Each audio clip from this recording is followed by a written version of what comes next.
Are you thinking about buying a house long distance? Well, stay tuned because I got 5 tips for you that are going to make your life a whole lot easier. I'm Kelly Corsino, and I'm a realtor here in Long Beach, California with Keller Williams Coastal Properties. Are you getting ready to buy a house here in Southern California and you live somewhere else? Well, here's some things to consider. In fact, I've got 5 of them just for you. Tip number 1, do your research. So if you're moving to an area like Long Beach, you'll quickly discover that there are a lot of different areas. And which one is right for you is going to depend on a lot of different factors. We have Signal Hill, we have Belmont Shore, we have Belmont Heights, we've got Park Estates, so many different areas to consider. So figuring out what's important to you is really going to play a factor. Are you looking to get into a great school district? Are you looking to find a great walking area? Do you want to be near the beach? Would you like to be in the downtown area? So try to start narrowing it down based on lifestyle choices, and that's going to help bring in the focus so that when you're ready to actually come pay a visit, you won't be driving all over the place. You'll have it already narrowed down to the communities that are going to best represent what you're actually looking for. Tip number 2, find a local realtor that you can work with. I work with out-of-area buyers who will actually identify properties that they would like to consider, and then I will go videotape walkthroughs of those properties to help narrow it down for them, because they might decide once they've actually seen the video footage that wasn't all gussied up and ready for Zillow and the MLS, but actually the real nitty-gritty of the place, that they don't actually like it, or they love it, and then they definitely want to see that house when they come to town.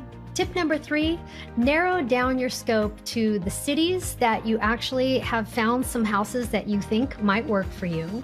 And then really get specific about how many properties is realistic to see while you're out here. Because obviously, if you're only out for a couple of days, seeing a whole bunch of homes is not going to be super realistic. You're going to run yourself ragged, and eventually they're just all going to run together, and you're not going to remember one from the last and which one had the awesome bathroom with the sunken tub or the man cave garage or whatever was your thing. It's going to be really hard to remember. So identify the appropriate amount of properties to see during the time that you're here. Obviously, if you're here longer, you'll be able to see more. Tip number 4, know your market. Now, when you work with a professional realtor, they'll be able to help you identify things like, is it a buyer's market or a seller's market in this particular moment? Now, as of this taping in 2021, in February, I can tell you definitely it is a seller's market, but the market is always changing. So you want to be sure to work with someone who actually has their ear to the ground, who knows where you stand in the negotiations. That's going to help you put together an offer that is more likely to be accepted, and that's going to be a win-win because you don't want to keep flying back and forth, especially if you've found your dream home. Okay, so now let's pretend that you've come to town, you've done your tours, you've found your perfect house, your realtor has put in your offer, and it got accepted. Yay! Awesome news. Okay, so now you got to head back home. But tip number 5, you definitely still want to do your inspections. Even though you're not here locally to be able to handle it, your realtor should be able to do that for you. So they will be here, boots on the ground, to make sure that all of the inspections that you needed to have taken care of are taken care of for you. And last but not least, I'm going to give you a bonus tip, and that is closing. Will you be planning to do your close where you are currently or where you are purchasing the property?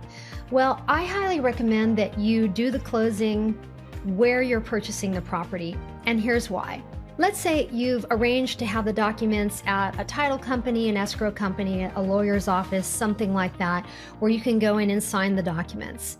And now let's say you package it all up and you send it off to the receiving end, and they find a missing signature.